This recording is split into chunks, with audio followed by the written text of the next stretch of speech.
versículo 4. ¿Qué es lo que pasó con David?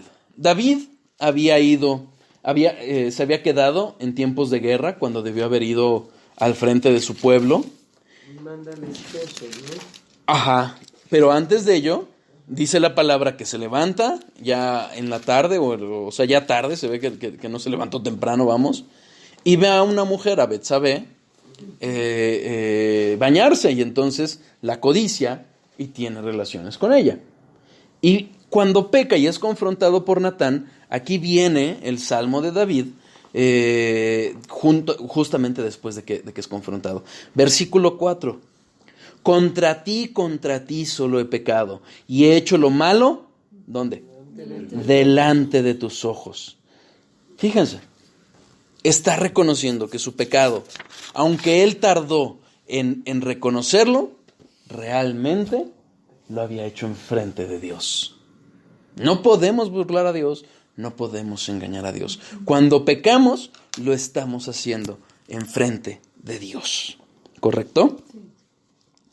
Ahora, debemos de recordar constantemente y meditar en este atributo. No es algo sencillo, pero es algo que debemos de tener muy presentes. ¿Por qué? Porque finalmente, este atributo nos va a llevar a tener un verdadero temor de Dios, para no pecar. Es mentira lo que predican en muchos lados cuando quieren decir, no, mira, tú es tu papá, tú no hay bronca. No. Él sigue siendo Dios y nosotros seguimos siendo personas. Sí nos ama, sí tiene misericordia, pero tengamos temor santo de Dios. Y si estamos conscientes de la omnipresencia de Dios, la próxima vez que llegue la tentación, recordemos este atributo. Ahí está Dios. Ahí está Dios. Escuchando cuando le gritamos al conductor de enfrente, escuchando cuando empujamos al que me empujó en el metro, y tantas cosas más. ¿Correcto? Charnock escribió, será como un escudo contra las tentaciones, el tener presente este atributo. ¿Qué pasa en la adoración? Ya vimos en la tentación, ya vimos en las pruebas, ya vimos cuando queremos pecar. ¿Qué pasa en la adoración? Dios dice que en la adoración Él está presente. Salmo 133.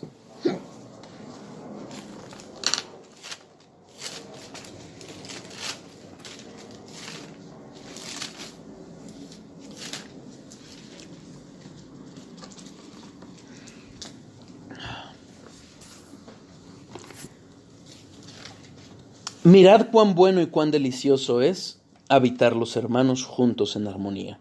Es como el buen óleo sobre la cabeza, el cual desciende sobre la barba de Aarón, y baja hasta del borde de sus vestiduras, como el rocío de Hermón que desciende sobre los montes de Sión, porque allí envía Jehová bendición y vida eterna. Habla esto de la congregación, de congregarse juntos como hermanos. La Biblia no menciona, no hace referencia a un cristianismo aislado. Dios ordenó el cristianismo en las iglesias locales. Y ahí está presente. Y ahí está presente y ahí manda la bendición. No es lo mismo escuchar predicaciones a distancia, escuchar sermones a distancia, que estar donde están los hermanos. Finalmente, decía algún predicador, me parece que es Sugel, que cuando estar en la iglesia es como estar en la cantera, donde Dios nos está formando. ¿Por qué? Porque está poniendo pecadores juntos y es ahí donde nos va formando también, armándonos unos a otros. ¿Correcto? No hay cristianismo fuera de la iglesia. Otra manifestación que también se da dentro de la iglesia, y lo podemos ver, es que cuando se aplica la disciplina bíblica. Mateo 18:20.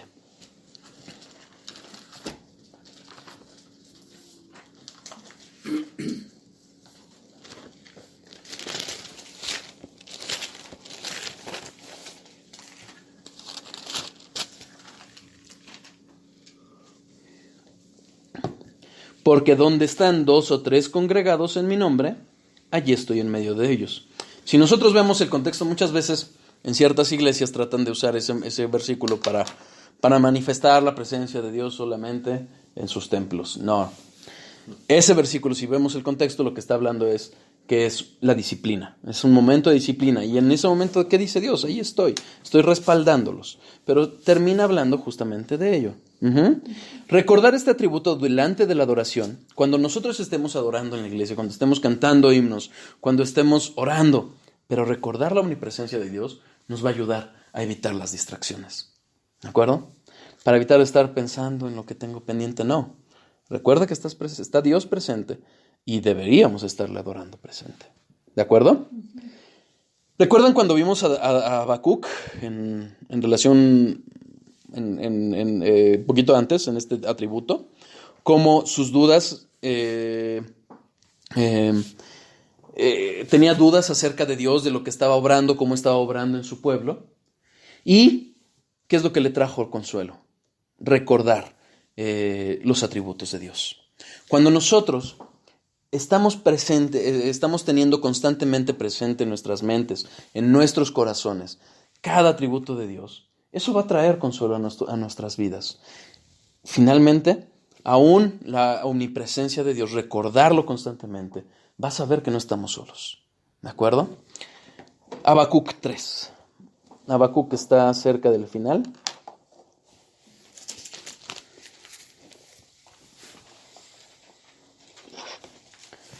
Y fíjense cómo le da, en ese momento de duda, en ese momento de duda y de desesperación ante lo que ve, el recordar esos atributos, ¿qué es lo que hace en Habacuc? Lo hace adorarlo. ¿Sí? Versículo 17. Aunque la higuera no florezca, ni en las vides haya frutos, aunque falte el producto del olivo y los labrados no den mantenimiento, y las ovejas sean quitadas de la majada, y no haya vacas en los corrales, con todo yo me alegraré en Jehová, y me gozaré en el Dios de mi salvación. Jehová, el Señor es mi fortaleza, el cual hace mis pies como de ciervas, y en mis alturas me hace andar. Es cierto, no se refiere concretamente a la omnipresencia de Dios, pero finalmente el estar consciente de entre todos los atributos, pero recordar cada uno de ellos, a pesar de las circunstancias, a pesar de lo que veamos, debería de llevarnos a una mayor y mejor adoración de Dios. ¿Sí? Pese a las circunstancias, ahí está Dios. Tristemente, hoy vemos en muchos lugares cómo se trata de excluir a Dios. No oren en las escuelas, no oren en las oficinas, no prediquen. Quizás aquí no lo vemos tan marcadamente, pero Europa, Estados Unidos, Canadá, se están volviendo cada vez más agresivos contra el cristianismo. No, pues ya la ONU, ¿no? ¿Sacó? ¿Qué? No sabía. Que la religión que persiga a los homosexuales van sí. a ser perseguidos ellos. Sí. Triste este mundo. ¿Qué es lo que sucede? Bueno, en ese punto concreto. La persecución de homosexuales es lo que se hizo en otros tiempos. Se llegaron a excesos. Pero el problema es que consideran persecución predicar el evangelio. Y es condenar a la gente. Porque los están dejando en el pecado y sin acceso a la salvación. Terrible. Pero reflexionemos un poquito en ello. ¿Qué sucede? Se aferran justamente a excluir, pretenden ahuyentar a Dios de sus aulas, de sus oficinas, de todo lugar. ¡Qué ocioso! No pueden echar a Dios. Dios es omnipresente. Es ocioso. La omnipresencia de Dios debe sí ser un consuelo para nosotros, pero no debe llevarnos al conformismo. Charnock dice, el hecho de que nosotros sepamos que estamos en la presencia de Dios no debe de llevarnos a decir, bueno, pues ya. Ni me concentro a orar, ni adoro como debería, no. Dice Charnock, busquemos con fervor un sentido de la presencia especial de Dios. ¿Se acuerdan cuando hablamos de la cercanía de Dios? Busquemos esa cercanía. No nos contentemos con la misma presencia de Dios que tienen las bestias y los demonios. Necesitamos su presencia misericordiosa, para que nos transmita la verdadera felicidad. Cuando estamos demasiado concentrados en nosotros mismos, no vamos a encontrar esa felicidad. Es buscar a Dios. Y no nos conformemos, duras palabras, porque dice, no nos conformemos a tener la misma presencia de las bestias y los demonios, sino busquemos esa presencia misericordiosa. ¿Queda claro? Acabamos aquí la omnipresencia. ¿Alguna duda? ¿No? Vamos a empezar un poquito con la infinitud o la infinidad de Dios. Algunos lo refieren como infinitud. Sí, claro. ¿La omnisciencia está ligado a la omnipresencia? Sí, no es lo mismo, pero están muy ligados. Finalmente los atributos vamos a ver, y en especial este con el que vamos a ver, están muy ligados. Como Dios es omnipresente, es omnisciente. Como Dios es eterno, conoce todo, de todos los tiempos. Antes y después y de todo. Exacto. Okay. ¿Sí? Están muy ligados, pero no es lo mismo. Okay. ¿Sí? ¿Vale? Porque, por ejemplo, un ejemplo, ya lo veremos en la omnisciencia, pero nosotros estamos aquí presentes. ¿Sí? Y estamos todos nosotros, o sea, todo nuestro ser está aquí presente, salvo que alguien se esté durmiendo y esté pensando en las vacaciones que hizo, que no tuvo, pero estamos aquí presentes. Pero no conocemos nuestros corazones, porque solo Dios conoce nuestro corazón. O sea, ahí hay una clara evidencia. Esa es la omnisciencia. Ok, no solo está presente, sino conoce todo de ti. Todo, absolutamente todo. Okay, ¿Vale? sí. Vamos a hablar de la infinitud o la infinidad de Dios. Los teólogos lo manejan de la misma forma para que no se sorprendan cuando lo vean de una u otra forma. ¿Qué es la infinitud o la infinidad de Dios? ¿A alguien se le ocurre? ¿Qué es? Es que no tiene principio ni fin. ¿No tiene principio ni fin? Que es infinito. Ok. Igual que es infinito. O que no tiene límite. ¿Eterno? Ok. Sin límites. Más o menos se acercan ahí, algunas veces muy enfocado hacia ciertas cosas, pero vamos a ver qué se trata, ¿ok? Ok. Tozer dice, cuando usted entra en Dios, con Cristo en Dios, está en un viaje hacia lo infinito, hacia la infinitud. Infinito es que no tiene límites, frontera ni final, ¿ok? Si se fijan, cuando les pregunté, ¿cómo lo refirieron? Algunas veces a cuestiones de tiempo, a otras de lugar o de tamaño, ¿no? Y ese espacio, ¿no? Y es de todo. Es de todo. Por eso es importante entenderlo. Ajá. Ahorita vamos a ver, hay algunos que cuando hablan de infinitud o infinidad de Dios, o de que Dios es infinito, van a estar hablando de eternidad, omnipresencia e inmensidad, que son referencias justamente a el impacto que tiene la infinitud sobre cuestiones de tiempo o de espacio.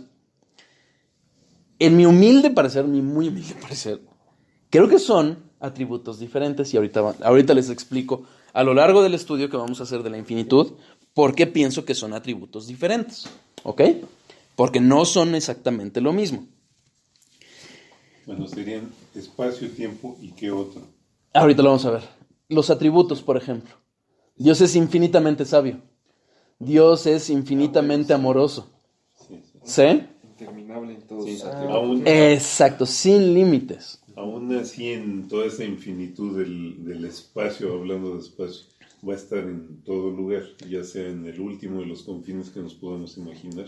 Y Más los que allá. No nos imaginan, y Exacto. los que no nos imaginamos. Exacto. Así como se habla del universo visible y el invisible. Ujú. Ok. Exactamente. Incluso, pero vamos a ver que incluso es más allá.